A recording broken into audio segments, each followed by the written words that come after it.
अथ रात्रिसूक्तम्। ॐ विश्वेश्वरीं जगद्धात्रीं स्थितिसंहारकारिणीं निद्रां भगवतीं विष्णोरतुलां तेजसः प्रभुः।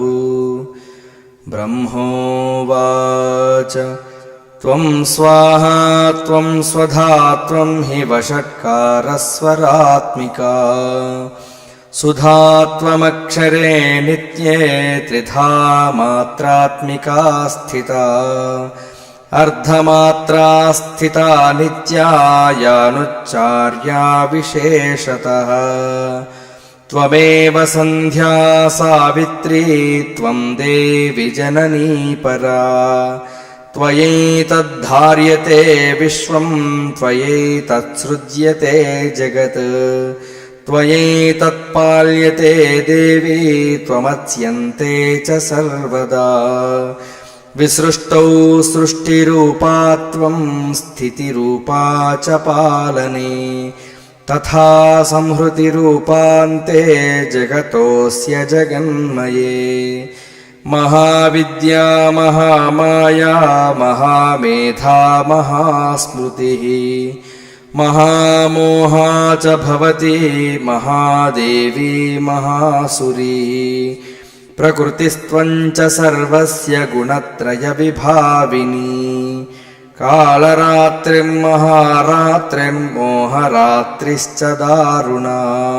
त्वं श्रीस्त्वमीश्वरी त्वं ह्रीस्त्वं बुद्धिर्बोधलक्षणा लज्जा पुष्टिस्तथा तुष्टिस्त्वं शान्तिः क्षान्तिरेव च। खड्गिनी शूलिनी घोरा गदिनी चक्रिणी तथा शङ्खिनी चापिनी बाणभुषुण्डी परिघायुधा। सौम्या सौम्यतरा शेषसौम्येभ्यस्त्वति सुन्दरी परापराणां परमा त्वमेव परमेश्वरी। यच्च किञ्चित् क्वचिद्वस्तु सदसद्वाखिलात्मिके तस्य सर्वस्य या शक्तिः सा त्वं किं स्तूयसे तदा। यया त्वया जगत्स्रष्टा जगत्पात्यत्ति यो जगत् सोऽपि निद्रावशं नीतः कस्त्वां स्तोतुमिहेश्वरः। विष्णुः शरीरग्रहणमहमीशान एव च कारितास्ते यतोऽतस्त्वां कस्तोतुं शक्तिमान् भवेत्। सा त्वमित्थं प्रभावैस्वैरुदारैर्देवि संस्तुता मोहयैतौ दुरादर्शा वसुरौ मधुकैटभौ।